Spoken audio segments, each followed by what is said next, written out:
guys, another day, another ride, another breakfast ride. At ito na naman, magpo-post na naman ako ng video.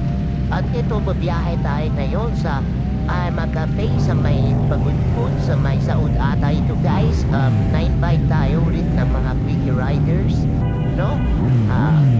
Okay, ito nga, nag-jump off na tayo. Kasama ko ang mga pinsan ko, sila Carlo at saka si David and si Sir Torby, the usual. And na-meet niya natin dito si Boss Alipio, yung kabatch ko, si Paul. And kasama din natin sa ride si Sir Randy Calangayo. Shout out sir. At ito nga, nasa harapan ko siya ngayon. At ang dami namin ngayon guys. 23 kami, 24 with others naka-back ride, no? Sana all may back ride. And ang sarap ng feeling, no, na kasama natin mga big bikes and different sounds of engine. May inline 3, may inline 4, may parallel twin, may between. So ang lalakas ng tunog ng mga bikes nila. At ito na nga, first stop over natin. Dumating tayo ngayon dito sa may Alakapan 7-Eleven to meet up the others, no? So dito sa may Alakapan, no? So big shout out sa mga taga-Alakapan. And ito nga, first time natin meet and greet na din sa mga kasama natin dahil first time natin silang mamimit and makakasama sa mga ride dahil nag-start yung quickie na to, mga breakfast ride na to sa mga maliliit lang na grupo, actually 3 or 4. And breakfast ride lang talaga dahil minsan dahil sa busy schedule.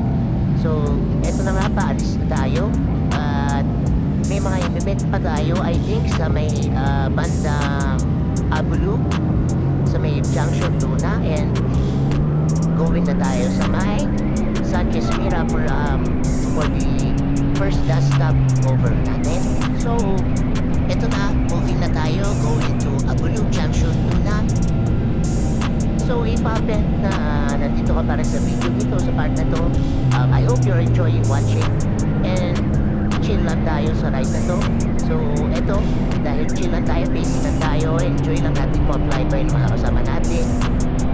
Ganun lang naman talaga pag nabibitin ka, you can go and have the pace na gusto mo, mga takbuhan na gusto mo, and as long as nandun ka pa rin sa convoy natin. And with that, medyo napapitik tayo ng konti.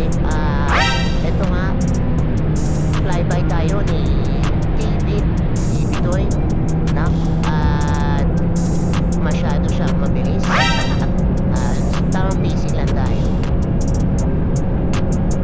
At eto na nga, paparating na tayo sa ating next stopover sa may Junction Luna. At imimit natin ngayon yung ibang kasama natin na galing pa sa Luna, Callao, I think. So shout out po sa inyo mga tropa, mga bro. And ito, meet and greet din tayo. So part lang natin kasaglit dito sa may gilid. And ito na nga, fist bumps. Yeah, nice meeting you bro. And konting chit-chat, mga kamustahan, pahinga na din. At pagkatapos ng pahinga, ito na nga, luto na tayo. Dahan-dahan na tayo yung habang iba nag-cheer up ulit. At may mga kasama din kasi tayo na na-stack up sa traffic dito sa may bandang part ng Abulog, I think. At medyo mahaba-habang traffic yun dahil may ginagawang daanan.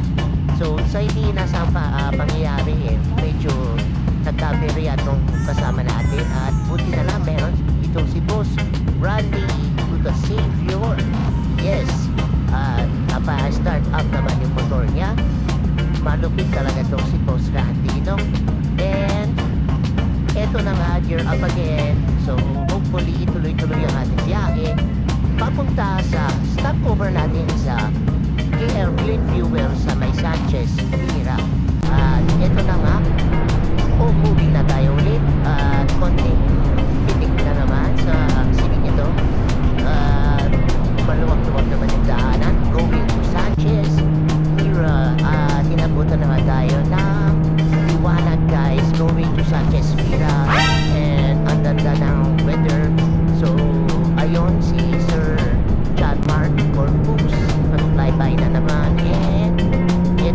proceeding to Sanchez Mira. Dito na tayo, malapit na tayo at huminga na din tayo ng konti, no? And so if happened na nandito ka pa rin sa video na to, thank you very much for staying and watching my video.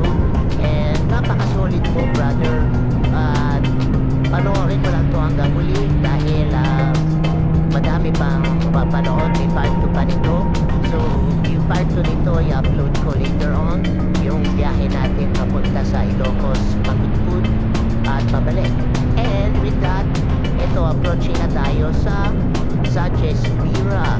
And napakasaya po dahil noon minomotor lang natin to with my small bike 150 and now naka big bike na tayo. And ang sarap talaga bumiyahe dito sa may downstream, guys. Napakaluwang ng daanan, straight lang, ganda ng daanan. And eto, nag-enjoy ako sa side ko, sa nakikita ko dahil halos it bring back memories sa Sanchez Mira, guys, dahil dito ko nag-work sa may CSU Sanchez Mira. And I'm very happy na makita ko siya riding my MT-09. And I hope nag-enjoy ka watching my video. May part 2 to, upload ko later on, guys. Please like and share and subscribe to my page. Pwede niyo akong i-add Ken Buliman or Sergeant TV. Thank you, guys. Babush!